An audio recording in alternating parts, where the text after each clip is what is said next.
I ran into a video of what we're basically basing this conversation on, and it was an excerpt from a sermon of yours. We have redefined who our neighbor is. We actually learned this in our churches. And instead of all means all people, means all people who align with what I'm saying 100%. This is division. This is choosing teams. This is choosing sides. We're all on Team Jesus, Team Christian. But what we end up doing is, but you don't have the right way. Your way is toxic. You're a toxic Christian because we have got it all figured out. Loving people that are not just like us means learning to maintain relationships with people that we disagree with. We cannot love people that we refuse to be in relationship with. But I basically held on to it for a while, and I was like, I wonder if we'll ever use that. And so I thought to myself, what we'll do is we will have two different conversations, one with you based on that excerpt that everybody just heard, and then I'm going to bring another Charlotte boy, John Mark McMillan, and have the same exact conversation that I'm having with you, and kind of have like a dual release. I mean, there's always been politics, but I feel like in the last, 12, 15 years, it's become so much more angry and hateful than I remember it being in my lifetime. And to me, that goes right along with the internet and social media. And I'm not condemning social media or the internet necessarily, but I do think that's part of what's happening. It was very inspiring, and I think it's what we talk about a lot on this podcast is just the need to figure out how to love. Just because I don't believe or agree doesn't mean I can't learn from you. Why did you have to bring that up? Okay, that one I'm super embarrassed about. Do you like me? Do I like you? Yeah. As an individual or as a podcast? Just as a person. No, I like you. Okay, cool. Yeah. Cool. And I don't have any interest in appearing to be stronger than I am. I ain't bow to Nebuchadnezzar's statue. He gonna lead. You feel me? How do we love people who see the world differently than we do? What would it look like if we truly loved all of our neighbors? Could listening to their stories be the first step? This is Seacoast Church, and there's way more to talk about. Well, I'll tell you this. I will count it a success if in 5 minutes you guys feel completely chill. Yeah. So that's my job. Hopefully I can carry that out. Here's a perfect way of doing that. Before anybody even gets to know y'all, all three of you have to take a crack at guessing my age. And I'll tell you that I will not be offended no matter what, but I already got you laughing, so that's good. Who wants to try first? Your age. Oh, I tell you what, actually, type it into your phone, little rascals. Okay. Yep, I'm going there. Okay. Because y'all start using each other's answers. We're not going to play that game. Can we give a 15. range, or do we have to say like the actual number? Be brave, Okay. Grace. Okay. I have my guess. You want me to just tell you? Or Okay, I got my guess too. Let's hear it. 36. 36. 41. 41. 38. 38. Man, I feel good. I'm 46. Okay. 46. Okay. Good job, everybody. Now, let me ask you, you got to be honest. Do y'all purposely go a little bit lower for a cushion when people ask you that? No. No? You really try? Yes, I do. See, I do too, because I'm really good at guessing ages, and so I really try super hard. Great job. When people, thanks. All right, so I could guarantee that all three of you have stories that we would love to hear, all sorts of stuff y'all can bring to the table. The purpose of this conversation is really to hit you guys up for y'all's current thoughts on society and love and all that sort of thing. But we do need a little bit of background information. So I came up with 3 questions. So first, I'm going to try to pronounce your last name. Is it Dukin? Yes. I said it perfectly? No one ever gets it the first time. Dukin. Boom. All right. So you are from the Greenville campus. Were you born into the campus? Yeah, sort of so deal? my parents actually came to the Mount Pleasant campus for years. And then right before they had me, they moved to Greenville and started going to the Greenville campus. So I was literally born into the Greenville campus. Yeah, that's cool. That's cool. Your campus pastor, the old school campus group of campus pastors. So when I was a campus pastor, a lot of those guys, we call Ross, we call him the campus pastor of the decade, but it keeps growing. So now he's of the millennia. You know, he's the guy. He's guy. Great. Yeah, love me some Ross. All right, so Grace Lagan. Ilagan. Ilagan. Oh, so that's an I. Yeah. It's not like llama with two It's L's. not. That's okay. Gotcha. So say it again. Ilagan. Ilagan. Yes. All right. So I kind of have an excuse. I thought it was two L's. For sure. Northwoods. No. Is that where you're? My information says Northwoods. Northwood Church. I went there Gotcha. a little bit before Seacoast, but grew up at an Anglican church and then started coming to Seacoast about 3 years ago for SEU. Gotcha. Seacoast, yeah. Gotcha. So Anglican, was it a more modern version? Because when I hear Anglican, I think very traditional. Yeah. So my family always attended the more contemporary version. Gotcha. So it had all the liturgy and all of that, but with more modern worship. Gotcha. So kind of a nice little hybrid almost. Kind of, yeah. Yeah.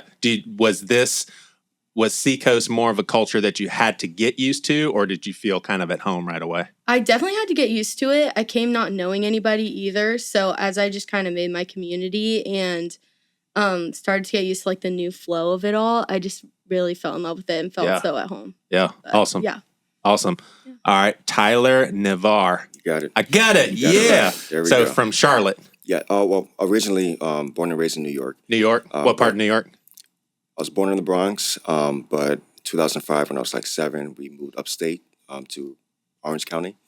And from 2005 to 2020, that's where I really grew up. Gotcha. But my family moved down to Charlotte in 2020. Gotcha.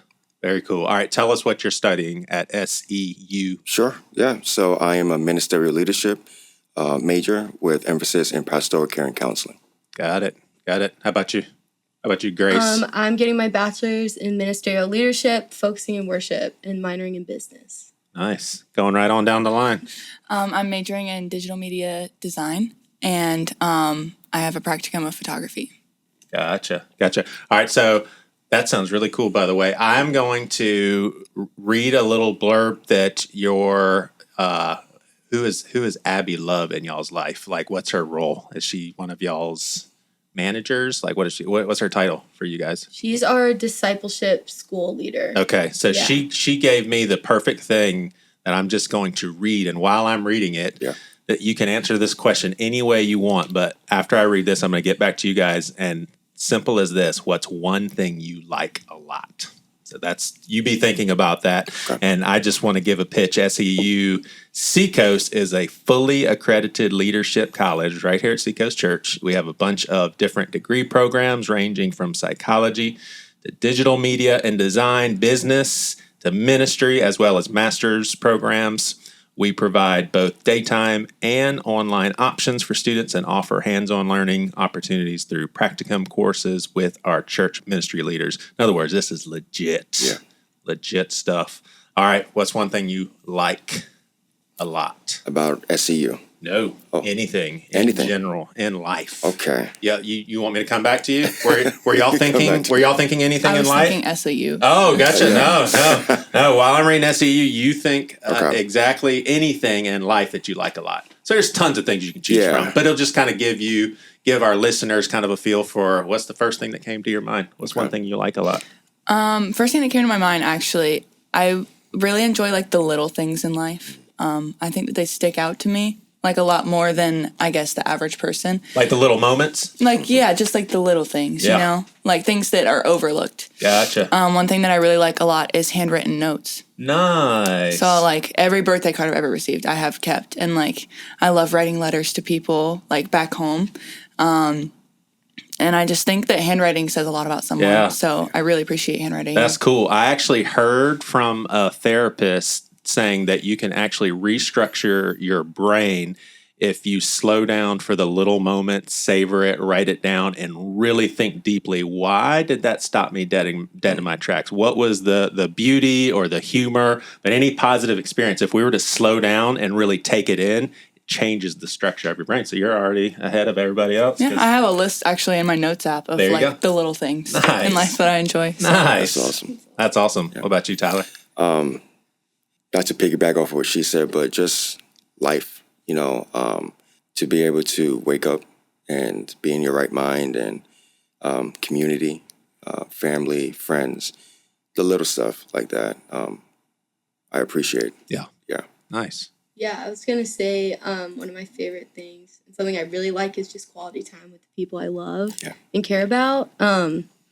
just like going to the sunset at the beach or having dinner, good conversation. Nice. I love that kind of stuff. Nice. Yeah.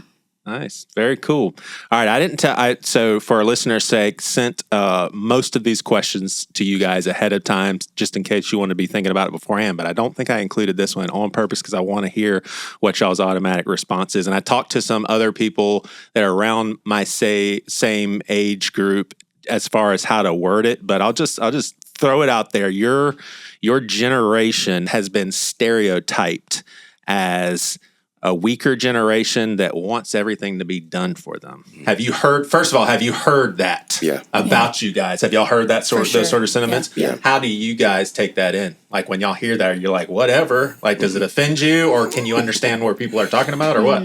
Because you also know your peers, and you can make an assessment of your own generation. Doesn't mean you guys fit that mold either. Yeah. Actually, I've talked about this before with some other people, and like with people at generations ahead of me. I do agree, but I see where both sides are coming from, because, my generation, when I was younger, I, had like a radio and like a CD player and stuff like that. But for the most of my life, I grew up with, all this advanced technology, like phones, an instant lifestyle, like instant messages. So I definitely get where people are coming from when they're saying that. But also, like, our generation, we grew up, having things handed to us. Having that instant, kind of mindset and lifestyle. So I do agree that, we've kind of like gone soft. Yeah. But also with the resources that we grew up with, instant music, like, a lot of people own record players now, but instant music, instant messaging, like, it's a different lifestyle than, having to send a letter to someone to reach out to them, or having to go buy, a movie if you want to watch it instead of having it on demand. Yeah. And we kind of grew up having things on demand.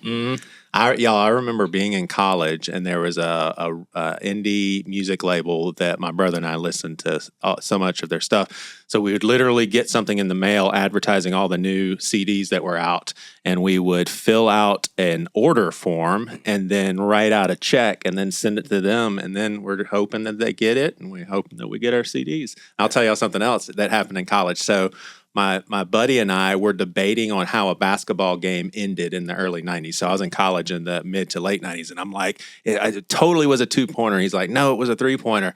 And we're like, all right, well, let's go check the microfiche. Yeah. Do y'all even know what that is, a microfiche? So we had to walk all the way to the library, and then the microfiche, I don't know the technology. I mean, it's definitely not, I guess now we would look at it as archaic, but it's like some sort of a film that you put under this magnifying deal and you scan through newspapers. So I basically knew the year of March Madness that we were debating on, and I knew the teams that I was looking for. So we had to search through a bunch of newspapers in the microfiche. I just educated you guys on something that you learn something new every day. Yeah, for sure. All right, I want to hear y'all's answer too. How do y'all receive those sentiments? I think, like Grace was saying, we've grown up in a world where we can have whatever we want at like the click of a button. It's like been in our pocket since we were kids. And also I think social media plays into it too. Like we are able to see so much of what's going on around us, what's considered the biggest or the best thing. And oftentimes with social media or whatever else, it's not hard to get it often. It's easy to just like let it come, or people think that it will. Y'all seem to have some deeper understanding for where these labels are coming from. Yeah. What about you? I have heard, and I do agree to a certain extent. Not to piggyback off of everybody what they said, but we live in a culture where it's instant gratification, and it's got to some degree lines blurred. Like we live in a postmodernistic type of society where everything's relative and subjective, and when you have a differing opinion or just something that is a different notion than other people, they take it as an offense. And so I think that can attribute to why this culture or this generation is labeled as soft, because we don't know how to disagree and still have our own beliefs and perspectives. Gotcha. So you don't know how to, would it be safe, and we're going to get deep into this, but would you say it's safe to say that your generation has a hard time being in meaningful relationships with people that really disagree on important matters? I think so. Gosh. Yeah. Yeah. All right. So I want to fit this one in, and this is a little bit self-serving. So do y'all mind sharing your ages? Yeah. How old are you? I'm 21. 21. 26. 26. 19. 19. So my oldest will be turning 18 in the summer. So all of my kids, we have 4 of them. They all grew up exactly what you described, except I think my oldest had a CD player in her room, around your age. But for the most part, they all grew up with that information access. I mean, just right there. So as parents, we are the first generation of parents who have had to navigate this. And we've heard just the horror stories about how it affects your anxiety and the dangerous predators out there and the amount of time that you're spending on it. And, we've experimented with so many different security apps and all this stuff. And honestly, I've had to get over being petrified of it's almost like my kids are an experiment, like a petri dish sort of thing. And because we don't know. Do y'all think that my older generation our fears are warranted, or you're like, come on, chill? And I'll tell you an example. When I was growing up, my parents said the same thing about cable TV, because it was a really big deal to go from 3 channels. All of a sudden we have 26 channels. You have a Cartoon Network and all this stuff, and it's like, oh my gosh, now we can watch TV all day, never run out of things to watch. My parents are like, it's going to rot your brain. Now I'm thinking, what in the world? How is technology affecting our youngsters? How do y'all feel?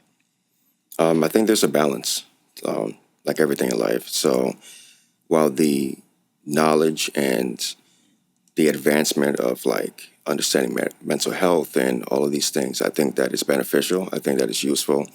However, I don't think that it's to be taken to an extreme where you create a bubble around somebody, because the world is not cookies and cream, you know what I mean? And so you definitely want to. That's more modern lingo for youngsters. It's not cookies and cream. Did that mean something? It's not rainbows and sunshine. Okay. Oh, gotcha. All right. Yeah. All right. Y'all knew exactly what he meant, right? I was like, what I meant. Not cookies and cream. Okay. Well, let me ponder that one. I don't know what you're talking about. It's not a cushy world. So you definitely have to understand, take all the information and assess it rightly, depending on the particular person. Like for me, I know my father was but he was strict, and I have older parents. My parents were from 60s, and so they raised my brother and I with that old school, traditional, mindset, and so it has helped me. And then when I try to implement, hey, it's like, get over that. You know what I mean? So there is a balance and a line. Yeah. Yeah. I think of the verse that's not all things are bad, but not all things are beneficial. Right. And I didn't have Instagram or any social media until I was 17. So I grew up pretty unplugged, I guess. But are you appreciative of that? Yeah, for sure. But I can definitely see ways where when I got it, I was like, oh, this is so fun and new. I feel like I need to be on it all the time and explore it. So, I definitely see the sides of, there's good sides to it, but also too much of anything can be really bad. And there's also sides of it that it can be addicting. It can be, you never know what could pop up or what might come on your feed. It's not always uplifting. And there's so much comparison too that it just steals joy. And it is a hard thing to balance for sure. Yeah, I'll give y'all an example of something that we have to process as parents, my generation of parenting, that my parents' generation did not have to. So as far as bullying and kids that are mean at school, when I went home from school, I was completely safe because I was in my house, and anybody that comes in the house, they first have to knock on the front door, and not anybody can just walk into your house. I didn't have a phone to connect with anybody, so I was literally safe from that point until the next morning where I go to school. And now with this younger generation, they can get at you at any angle on your phone. I mean, you can gosh, watch people talking about you, basically seeing how it plays out on a chat sort of thing. It's just, What about you? I was going to say that I think that for, your generation of parents, that fear is warranted because, and I'm not fact checking myself on this, but I feel like with my generation, technology has rapidly advanced more than ever. Technology being phones and, like I was saying earlier, that instant kind of lifestyle. So I think that fear is warranted for sure. Because maybe with generations in the past, technology was advancing. It always has been, but I feel like this is it's getting big, like the whole AI thing. That scares the crap out of me, But I was going to say... wow, so it scares everybody, not you. Yeah. Yeah, for sure. Y'all aren't immune to that one. Okay, good. But I've experienced cyberbullying, like you were talking about. And I feel like there's a side of that can make, when I went home and I was in the safety of my house, I didn't have that, kind of extra firm protection from cyberbullying or from, that person that was mean to me at school. It can go one of two ways. It can either, make you tougher, or it can make you a naturally anxious person. So there's that danger of that. I don't know. Yeah. All right. We're going to go here to Pastor Kristin Young here in a second. We're going to have you guys back next week to talk some specifics about cancel culture and other deeper questions about love. But I want to end this segment with asking y'all grew up in a society. Well, you know what? I'm not going to describe what y'all grew up in. I'm going to ask y'all, is it normal to y'all to see strangers on social media basically slander one another, say horrible things about people that they don't even know, and they're literally going back and forth for everybody to see? Is that normal for y'all? It's what you grew up with. Yeah. I think it's normalized. I think because social media, now I know Instagram came around when I was in middle school and Facebook or even earlier than that. So it's something that is normal, but I think it's because we've been so desensitized to it that it should not be normal. But yeah. Y'all feel like it's... Yeah, I was going to say something similar. I don't think it's normal. I think it's common. It's not okay. Gotcha. Now I like how you put that. Yeah. I was actually in my room the other night, and I was on social media scrolling before I went to bed, and there's this girl on TikTok who was just, living her life. And I look in the comment section and people are just bullying her for anything about herself, not letting her live. And I started crying, and my roommate texted me. She was like, "Are you okay? Do you need anything?" I don't think, maybe I'm just more sensitive to that, but I don't think that should be normal. Yeah. But it very much is common. Yeah. Concur with everything? Yeah, for sure. Yeah. All right. Well, I'm going to hit you guys up on Facebook, all right? Well, I don't have a Facebook. I only have an Instagram. I know. I just wanted to make y'all feel awkward for a second. Wow, he's really old. He thinks we're on Facebook. That's what's crazy is Facebook is going to die off with my generation. Yeah. You know what I'm saying? They're going to have to figure something out. They're going to have to figure out a way for you guys to like it somehow. Good luck with that. Well, I appreciate you joining us. I'm excited. Yeah. So I'll let you in on kind of how my podcasting brain works. I am constantly having ideas. I had someone at Seacoast, Adam Martin, actually, a pastor here, who's just like, "Man, do you ever run out of podcast ideas?" I was like, "Adam, I will never be able to use all the ideas that I have. I have spreadsheets full of them. And one of them, I ran into a video of what we're basically basing this conversation on. And it was an excerpt from a sermon of yours. So, but I basically held on to it for a while, and I will go back to my spreadsheet and look through things. And I was like, I wonder if we'll ever use that. And so I thought to myself, what we'll do is we will have two different conversations, one with you based on that excerpt that everybody just heard, and then I'm going to bring another Charlotte boy, John Mark McMillan, and have the same exact conversation that I'm having with you and kind of have like a dual release. So it was very inspiring. And I think it's what we talk about a lot on this podcast is just the need to figure out how to love. And why is it so hard, Pastor Kristin? Yeah. So I figured we would, first of all, give a little bit of a background of you for our listeners, and then I'm going to hit you up with 5 questions on love, and we'll call it a day. Perfect. So tell me, how long have you been in Charlotte? Oh my gosh, since 2004. 2004. So almost 20 years. So you've seen it grow up a lot. Oh, yeah. Yeah. I moved into the North Lake area before North Lake was even a mall. It's just where our church is right now has restaurants and stores and all kinds of things. And none of it was there before. Right. When I moved here. Yeah. So I went to school at Winthrop. All right. So shifting gears quickly, what was your childhood like? I grew up in the church. So I've always been a church girl. I've never not known Jesus.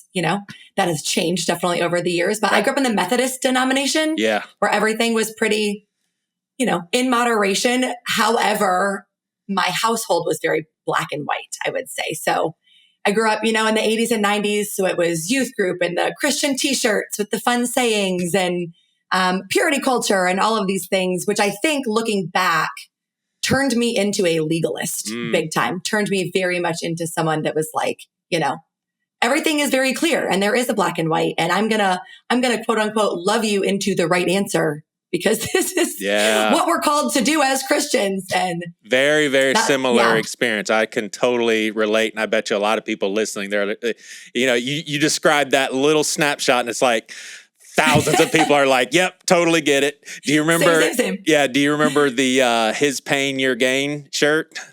Oh my gosh. Joey, if there was a shirt, I had it. I had the Crest logo that said Christ. I had Adidas that said Addicted to Jesus. I had literally so many of them. Right. And, some people would probably see this as, well, that's a really good thing, but not where I was coming from. I would wake up in the morning and I would think to myself, I probably should wear one of my Christian t-shirts. I don't want the attention. I'm a little embarrassed, but I would be like, nope, I am on fire for God and I am doing this and I'm putting my Christian t-shirt on. It's almost like a martyr mentality. I'm doing it.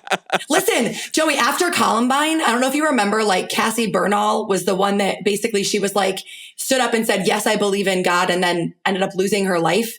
Right after that, there was a threat on my high school. I went to a really, really big high school at the time. And I chose, when everybody else was like, hey, you're allowed to stay home. I was like, I am putting on my shirt that says, I believe in Jesus. And I'm like, I am walking maybe to my last day ever, but I am walking into this school with this t-shirt on.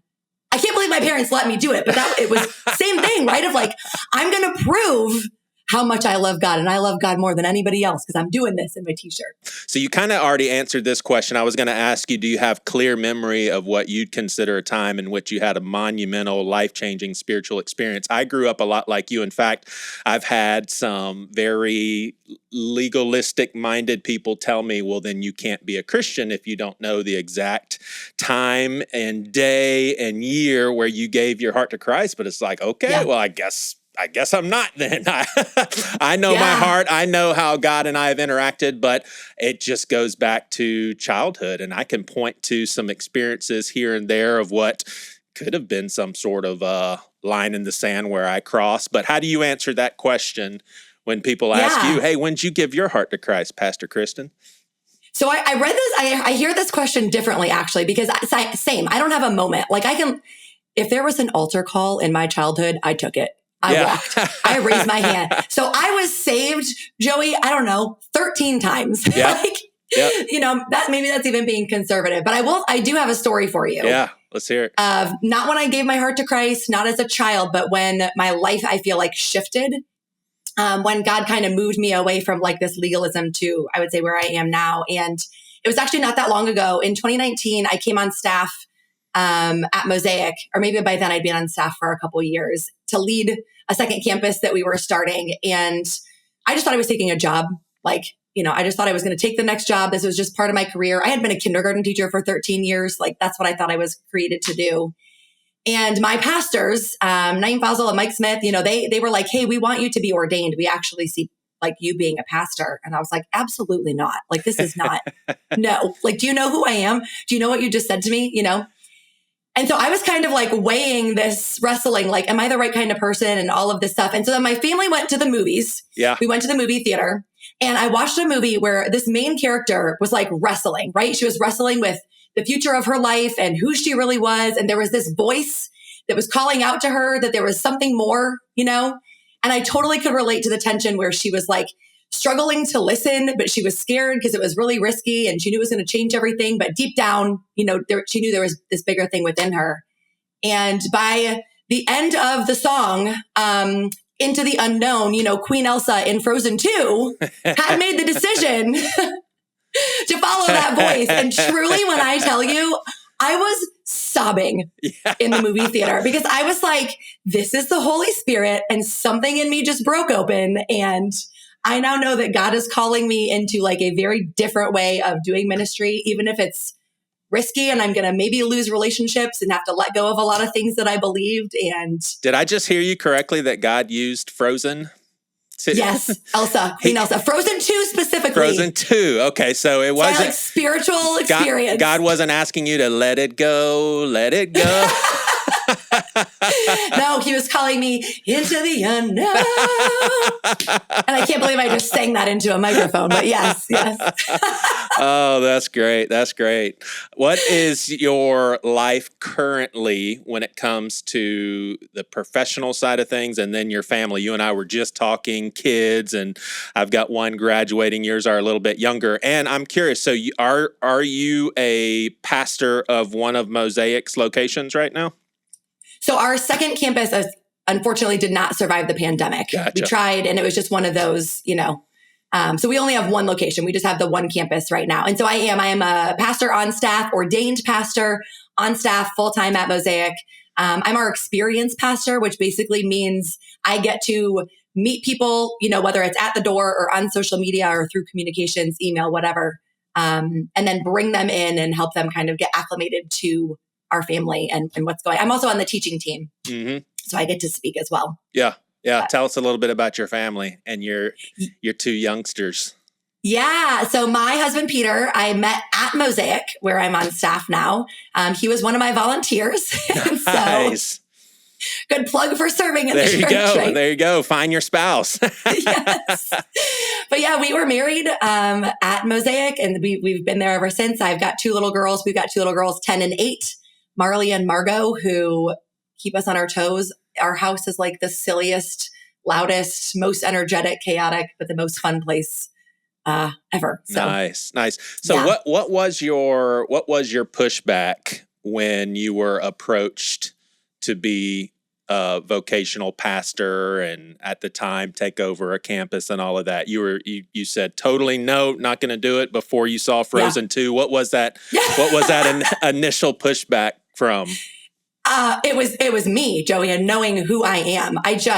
The word pastor had so much weight to it, and it was so almost heavy that I was like, I'm a regular person. Like, I don't know if you know, I laugh really loud, and sometimes I cuss at people when I'm driving. And like, I am not holy and righteous, and I love God and I love people, but I just felt like this is a box that I do not fit into, I wear bright pink lipstick and fake lashes, and like, I'm very girly and feminine, and none of this seemed to fit, into the role of what a pastor was supposed to be. So really it was my own insecurities, I think, or the wrong definition maybe that I had of what a pastor actually meant. Yeah, no, that makes sense. And I bet you, knowing Naeem the little bit that I do, but just the heart of, I think, a healthy posture towards pastoring. When Pastor Naeem heard that, I bet you was like, well, exactly. That's exactly why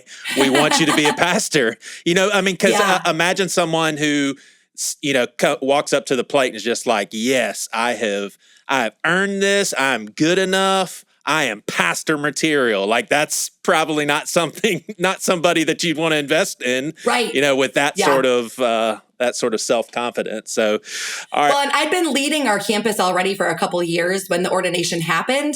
And Naeem's wife, Ashley Fazal, we actually got ordained together. So she and I went through the process together, which was really special and fun. And for both of us, it felt like now we're bestowing upon you this title. So now start doing all the things. But it was more a confirmation of what we'd already been doing. So like after we got ordained, everybody was like, okay, what are you going to do now? It's like, well, the same exact thing I did yesterday. Like, it was just confirmation of what we'd already been doing. And I loved that it actually happened that way. Yeah. Yeah. Have you gotten any pushback on social media or even at Mosaic Church as far as the whole women leadership? You're not supposed to be a pastor. Yes, of course. Yes, of course.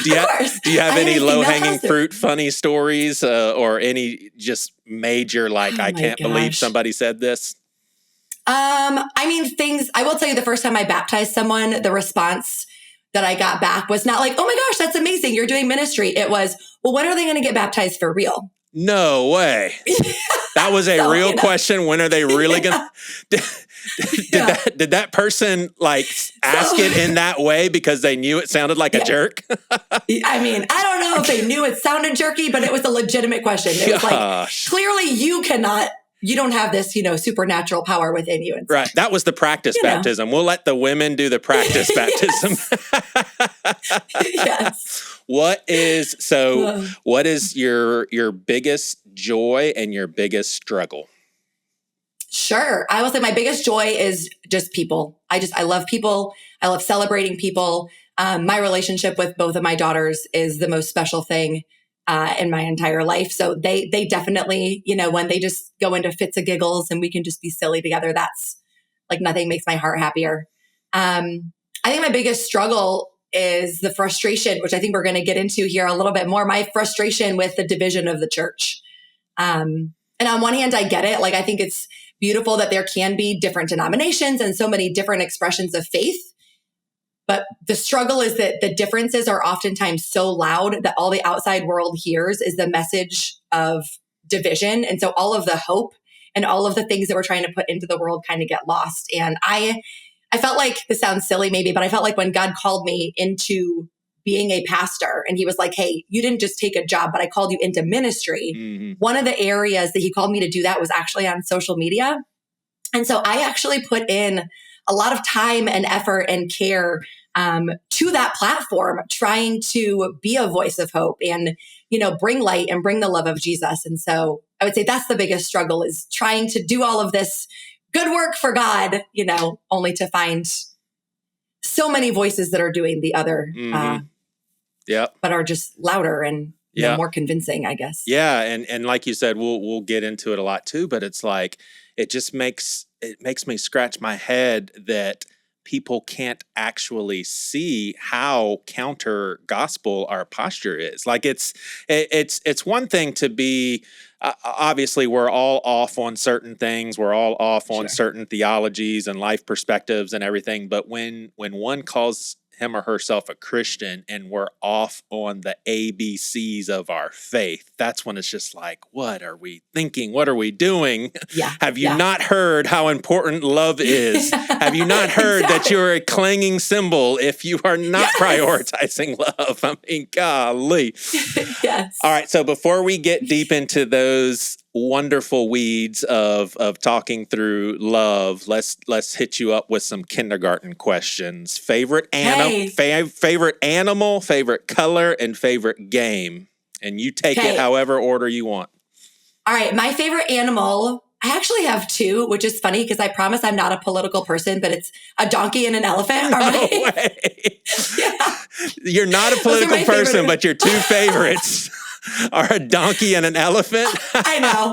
It makes no sense. That's great. Yeah. Well, I've always loved elephants. And then as I started getting more into the Bible, I mean, let me like Jesus juke, my answer here, but donkeys are so humble. And then they're also so relational. Like, do you know that donkeys can die of loneliness? No way. Yes. They will die of a broken heart. You can't have one donkey. You have to have two donkeys. And when I learned that, I was just like, oh my gosh. I didn't know we're going to get into some zoology. Did I even say that right? Is it zoology? So. Yeah. I think so. That is really crazy. I had never, ever heard of that. So donkeys and elephants. And you got to, is when you read the story of, it's Balaam and his donkey, right? Am I saying that right? Yeah, I think so. Isn't that freaky? Could you imagine riding a donkey and it turns around and talks to you? Like when you read that story, do you think, man, that's very freaky? Or are you like, oh man, that just moves my heart? I get excited. I'm like, where is my donkey best friend? Like, God, we have a big backyard. Like he can be back here. I'll get him a friend. Let's go. Right. Where's my Mr. Ed donkey? All right. Favorite game, favorite color. Favorite game is escape rooms. Are those games? Heck I feel yeah. like that's a game. Heck yeah. All the puzzles. I love to figure stuff out. So that would definitely be it. I'm also competitive. So all of the things combined there. Favorite color, pink. Barbie pink. Like bright pink. The Barbie movie came out and I bought everything everywhere because I was like, finally, this is my era. Yeah. My color is all over the place. Nice. Did you like the Barbie movie? Love it. Yeah. Loved it. Seen it a zillion times. My girls love it. We watch it all the time. Yep. My wife's the same way. And I definitely appreciate it too. I wouldn't put it up there as one of the movies that I watch over and over and over, but fair. My wife has taken care of that for me. She has watched it many times. So awesome. Well, I do want to say sincerely thank you for posting what you did. It like I said, it inspired this episode as well as a follow-up with John Mark McMillan. The same way that your heart beats when it comes to this topic of love. I mean, I resonate so deeply. Some of these questions we could literally talk about for 30 minutes each. So I know we're just touching on them, but why do you think it's so hard for people nowadays to fight against the polarity? I saw a sign on Facebook and it says, it's a guy holding up a sign and it says, we can disagree and still be friends. And I was thinking the other day, if we would have seen that picture probably 15 years ago, we'd look at it and be like, that's the weirdest post ever. Of course we can. I mean, why'd you have to say that? Of course we can disagree and still be friends. Whereas now I see that and I'm like, oh my gosh, that is what the world needs because we've just gotten to a place where we're so polarized. Why do you think it's so hard? And I would say in general, but then let's hone in on the church and specifically, why is it so challenging for us as brothers and sisters in Christ? Yeah. I mean, I think in general is easy. I think in general, Joey, unfortunately, it's not an issue that people have. I think outside of the church, people are doing this on the regular. I think it is, unfortunately, in the church, it is the Christians that have such a hard time with this. And kind of going back to what we talked about, upbringing and the way we grew up in our faith, I think that was part of it, is we were taught there's a right way, there's a wrong way. And not only that, but it's our job effectively to stand strong in the truth and don't let anything sway you. And so what happened was we created a moral hierarchy where we have to prove our righteousness over other people, either, whether that's by how many scriptures we know or by how strong our faith is. And so I think what happens is we end up lording that superiority over other Christians who we think are not doing it right. And so it's really hard to be friends with people, right? Not only who disagree with you, but it's really hard to be friends with people that you're constantly trying to one up. It's hard to be friends with people that you are telling they're not good enough or that their faith is not good enough. Right. When Jesus talks about neighbors and Matthew, even in Luke 10, when the guy's like, who is my neighbor? Jesus says, love your neighbor as yourself. But the big idea there is not that there is a group of people who are your neighbors to agree with and get along with and be friends with. And then there's this other group of people that Jesus is like, no, you're good. You don't have to love them. I don't mean them. You can exclude them. Right. But we've redefined it, right? Christians, unfortunately, have redefined what a neighbor is. And instead of loving our neighbor as ourselves, we have loved our neighbor who is like ourselves. So we're going to find the people that we agree with 100%. And we're going to use our faith and we're going to use scripture as a way to create groups and divide people and have us versus them so that we can then justify not loving certain groups of people. Mm-hmm. Yeah. Yeah, and it's like, obviously, I would assume you and I both value beliefs, but it seems as if beliefs and having them right is prioritized over how we carry out the basics of our faith. Yeah, exactly. Of course, beliefs are important, right? Of course, our faith is important. But if we love our beliefs about God more than we actually love God, or more than we actually love people, then I would say that we're not actually loving them. Right. We're loving the sound of our own voice. We're loving the way that those words make us look. We're loving the self-righteous, idea or vision that we're then putting out into the world. Like our words can say one thing. We can say we're loving people, but if we're not actually doing it, that's a very big conflict there. Yeah. Yeah. So did you say you feel like this is not a problem outside of the church? I mean, I don't think it's as big of a problem. Yeah. Yeah. I live in the church. I live in the Christian bubble, the Christian world. But I try to keep a pulse on the outside world. I want to know what people are thinking so that we can bring the love of Jesus into where they're at. Yeah. But yeah, I mean, the people that I see being the most hateful and the most divisive, unfortunately, often are Christians. You're probably right, but dadgummit. I don't like it. Right. No, of course. Well, it's the reason I asked that is because it seems like cancel culture is a huge deal, and it seems to basically it seems like all of culture is affected. I was reading a book called The Coddling of the American Mind, and it goes into how we have taught a whole generation of kids that people can be separated into good people and evil people, and there is no in between. And you can also get a feel like you can size someone up as to whether or not they're good or evil based on something they say. So there's no gray. Whereas it's like as Christians, we know we all have the capacity for good and evil. But when it comes to cancel culture, is that counterculture to Christianity and our faith? I think it is. Is there any room for a Christian to say, yeah, we need to cancel that person? I honestly don't, Joey, I don't think there is. And here's why. A couple Easters ago, I guess, Judas got stuck in my brain, right? And now I can't get him out. And so I really got stuck with this idea of like, what if Judas had hung on for a couple more days? What if he actually believed that the grace of God never ran out and could have held on a few more days so that Jesus could have actually shown him that? If he could have been there. That's so interesting you bring Judas up, because we have now talked about, this will be the third time that we've talked about Judas on this podcast along these same lines, because I've basically theorized that we make Judas out to be way more of a monster than, I mean, it's like none of the apostles really had a feel for what was going on. They still didn't understand who Jesus was. Any of us could have fallen into the same lies that Judas fell into. Yeah. Yes. Sorry, I interrupted Peter and Judas. No, you're good. If you look at Peter and Judas side by side, it's like they both thought they were doing the right thing. They both thought they were, following what they were supposed to be. I mean, like I am Peter and I am Judas. Like I make the right choices and I make the wrong choices, but there's no choice. There's no mistake. There's no sin. There's no anything that Jesus cannot redeem, that he cannot redeem. That is the hope of grace. No one is ever canceled. And so Judas could have actually been the poster child of new life. He could have been the poster child of redemption, of unlimited chances, instead of like the betrayer, if he had understood this, if he had made it long enough for Jesus to be able to show him, and live out, hey, this is actually, you're good. Like, you're good. I love you. I loved you then. I washed your feet. I chose you. I knew what was going to happen. I still picked you to be in my squad, Right. I mean, it blows my mind. Yeah.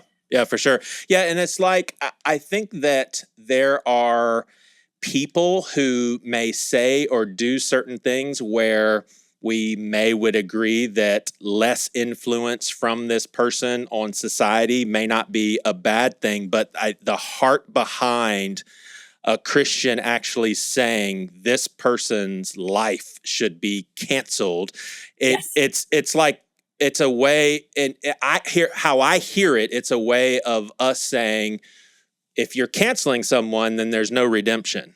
And I think that's what you're saying, is that has no, that's counter gospel. Like, that is the opposite of what Jesus wants for every single one of us. Like, how would you answer someone who basically says, yeah, but this person has a lot of influence and it's bad influence and it's toxic what this person is saying? Like, what's the tension there in your opinion? Yeah. I mean, there definitely has to be consequences, right? I'm not saying that there shouldn't be. I think that people should, you can lose position, you can lose influence, you can lose power. All of these things can be taken away, but none of these things are our God-given identity. And I think that's the difference. I think, and there should be consequences, and there should be situations where if you have misled people in the name of Jesus, if you have spoken for God, quote unquote, and done some really harmful, hurtful things, you should not be able to do that anymore. If you have harmed people, like, there should definitely be consequences and removal of all of these things that have been gifted to you. But your identity as, you know, an image bearer of God does not actually get taken away. I think that's the difference. Yeah. Yeah, for sure. For sure. So I believe that this issue we see in the church with the polarity, like you have said, it being even more significant within the church walls, I think it goes so deep. And I think this is where my fundamentalist background and how I live the majority of my life as a Christian comes into play, to where it's like, okay, I understand where people are coming from, because you have a group of people who hold certain beliefs and with such genuine intent, in a way, and the type of beliefs that they would point to other Christians who hold opposing beliefs and think to themselves, that's bad beliefs and it's unhealthy for humanity. So it goes into this territory of, yeah, but my beliefs are healthy for society. It's good for society, and what they believe, it's bad for people. So in this regard, we have to be polarized. Like, I understand that sort of depth, and it's both sides. You know, you can take one issue and one group of people feel that way about the other group, and then the other group of people feel that way about the other group. They both feel like each opposing viewpoint is unhealthy for society. Right. I think what the problem is that we end up taking away, again, it's that us versus them mentality, right? And so we focus on the belief, we focus on the opinion, even if you want to say it, instead of the person. And so anytime that we are removing someone else's humanity, anytime that we call them a them, so that we can, again, justify behavior, justify the things that we're saying, justify our attitudes towards them, which really then it's just because of a difference of opinion or belief system, I think we've done it wrong. We cannot remove the humanity of other people. We cannot be in relationship with people that we refuse to be close to. You know, we can't love people that we are keeping at an arm's distance. That you just can't. We can't do it. And so, yeah, we have to turn our focus away from just our differences to actually the similarities. Are we trying at the heart of the matter? Please, I hope we are really still rooted in the same thing. We are really still trying to get people to understand the love of God and to understand what Jesus's life was on this earth, to show us who God is and to show us how to treat each other. If that is still what we're all trying to do, like, we can move forward. We can move the kingdom forward together in that. But instead, we just get so focused on the tertiary issues, really. Right. Yeah. And it's like, why would we not assume that there's going to be people, including ourselves, but hey, let's even just start with other people. Why wouldn't we assume that other people are going to unintentionally hold views that we believe aren't right? Like, shouldn't that just be an assumption about humanity? There's going to be well-intentioned people that believe differently than me, and they don't mean any harm by it. And what I find just amazing is we take this approach of the other side needs to be corrected, and I'll say whatever I need to say, and I'll say it however I need to say it, and I don't really care if it comes across loving. And it's like, if your views are so important, wouldn't you want to pull the other side along with you? And do you really think the best strategy is insult and ridicule and demeaning their views? Like, is that a really good start there? Yeah. I mean, a lot of people, I think, that are walking away from church, God, religion, beliefs, whatever, it's because the way that they were indoctrinated to begin with, or the way that they joined to begin with, was through shame and guilt. And now they're realizing, hey, this isn't keeping me here. So yeah, it's not the negativity. It's not the shame. It's not the arguing. It's only going to be through love and acceptance and grace and forgiveness. Do you things Jesus talks about? Yeah. Imagine that. Imagine following that guy is supposed to be the center of our beliefs. Do you find yourself hopeful about the church? We can say capital C Church, and then maybe let's get inside of Mosaic's doors and how you feel that you guys are doing as a local church community. You hopeful? Sure. I am hopeful, just because I know that God can do impossible things, and that God is still at the center of this. I'm hopeful. Let me explain. I'm hopeful not that the church will go back to what it was. I'm hopeful that we are going to find a new way forward. I'm hopeful that whatever the picture of the Big C Church was, whether it's mega churches, I have no issue with mega churches, but I think that's often, the big picture that comes to mind for people.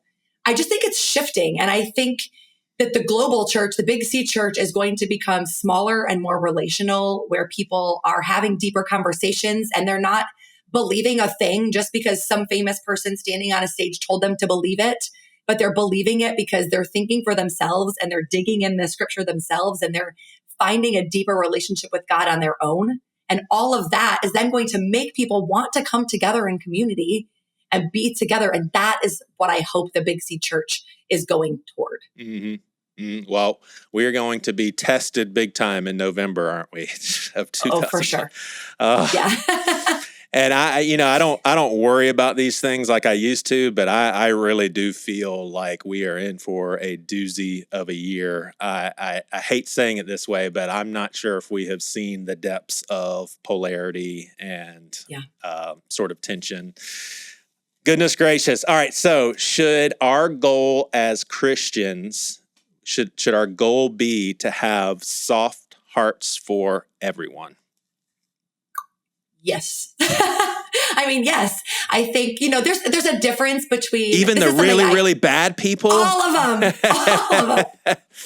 No, does that mean you have to hang out with them? No. Does that mean put yourself in unsafe situations? No. Does that mean go back into relationship with someone who has proven to you over and over that they actually don't care to change or to grow or to try to live a life that more and more reflects Christ? No. But it doesn't allow you to be a jerk to them. Like, there is a thing of boundaries. You can have boundaries without, again, removing the humanity of people. Right. And it's like, I think one of the, and I would say it's the ultimate goal to have a soft heart. Obviously, you and I'll speak for myself. I have been in situations with people where it was a journey to get there, and I don't think that me condemning myself and looking down on myself because I can't find a soft heart towards certain people, that doesn't do any good. It can be a journey, but if I ever get to a point where I say, I don't have a soft heart towards them and I don't care, I never will, and I don't want one, that is where I believe I have gone awry in my faith. But sometimes it's a journey.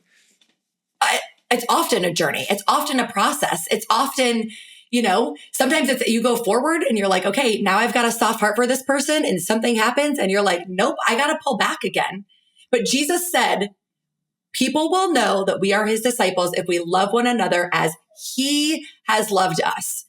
Not how we love ourselves. That got changed to how he loves us. And that right there tells us that it's not going to be easy, that this is not like the love of Christ is not light, fluffy work. It is hard and it is supernatural, and it requires the Holy Spirit within us to do it on our behalf sometimes, But it's like Jesus is saying, he's like, I don't care about your stance. I don't care about your agenda. I don't care about your feeling toward this person. I don't care about what you think or what they believe. Like, you are supposed to love people. No conditions, no loopholes, no asterisks, full stop. This is what I'm telling you. Have a soft heart for people. Love people. Like, we make it so complicated when really that is the thing. Yeah. That is the number one thing. Yeah.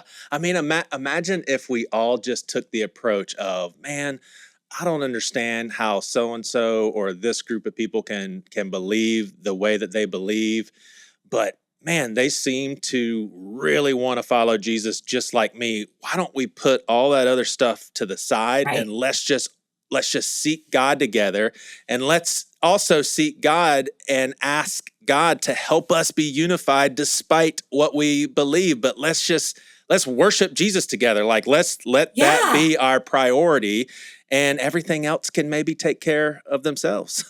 Well, and loving people doesn't mean that you have to agree with them. Exactly. It doesn't mean that you have to even understand where they're coming from. You don't have to understand. You don't have to adopt their lifestyle. You don't have to change the way you vote. Like, nothing. You don't have to understand, but you have to love people. We have to remove ourselves from that, like, us versus them mentality and go, again, no, same team. Gotta love God. Gotta love people. That even includes the people that are hard to love. Yeah. I mean, there's the scripture that says that, right? Like, what credit is it to you if you only love the people that are easy to love? Mm-hmm. Well, nothing, basically. Have you at some point, because I have reframed the whole Christian persecution and Jesus's teachings of if you love me, they'll hate you. Like, I'm seeing those sorts of verses now as the sort of territory that you and I are talking about, the posture that we're occupying. It is very unpopular to basically say we want desperately to love both sides, people of all persuasions, people of all perspectives, because there is the loudest people. They want you to demonize the other side. And it goes back to, if you can't put them in a category of bad along with us, because we put them in bad, if you can't do that too, then you must be off as well, and thus you can't be a part of us. Like, the sides are so polarized, they force us to put people in categories, and it feels like the real Christian way of loving everyone, you may be persecuted by both sides. Yeah. Oh my gosh, at Mosaic, we feel that all the time. We're too conservative for some and too liberal for some at the same time. That's got to be so reassuring for you guys, though. That's got to be so reassuring for you guys, though. You're doing something right. if you're being persecuted from both sides, you know? Yeah. Well, and it's because take any issue. We've got both sides in our church family, in our congregation. And we have just created this middle space where the people that come to Mosaic and that choose to come to Mosaic understand, I may not agree 100% with every other person in here, but I'm going to respect them and I'm going to love them the way God loves them. And I'm going to see them as an image bearer of Christ. And so we are going to worship together and we're going to learn together. That's the thing too. Like, none of us are coming in to just be where we are and to prove our self-righteousness. All of us are there going, we want to grow. We want to move forward. I think that's what's missing, Joey, too. And so much of this is people want to prove how holy they are and how self-righteous they are. And they do it by putting down other people, basically as a way of deflecting, right? Well, at least I'm not this bad. And when you do that, when you're so focused on what you already know about the Bible, when you read the Bible just to prove to yourself how much of it you already know, there's no room for growth. There's no room for transformation. There's no room for becoming more and more like Christ, like the old dead things fall off so that we can grow into new people. Yeah. It's a missing piece. Yeah. Do you feel like at Mosaic, you guys had to be very intentional about communicating this to people as far as, hey, this is what we have to do to be unified, especially if we're talking you guys housing very conservatively minded people, politically, theologically, as well as very liberal minded people? Like, is this something that you have to, on the forefront, be, hey, let's acknowledge this and let's try and do it the right way? Yeah, all the time. And we've lost people. Because, if it's a bell curve, right? Like, the two extreme sides are not at Mosaic. We don't have the most or the least of anything. But we've got a lot of people in the middle who just understand that. We're like, hey, we want to hold hands with both sides and walk towards Jesus. And anybody that wants to go with us can come with us. And then we also have adopted this phrase where we have to hold people with open hands. We have to love people with open hands. So we're going to hold people's hands on both sides, walk toward Jesus. But when they're ready to let go, because we're too conservative or because we're too liberal or because we said something that they don't agree with anymore and it has become an issue for them, we have to let them go. Yeah. Which is hard. Mm-hmm.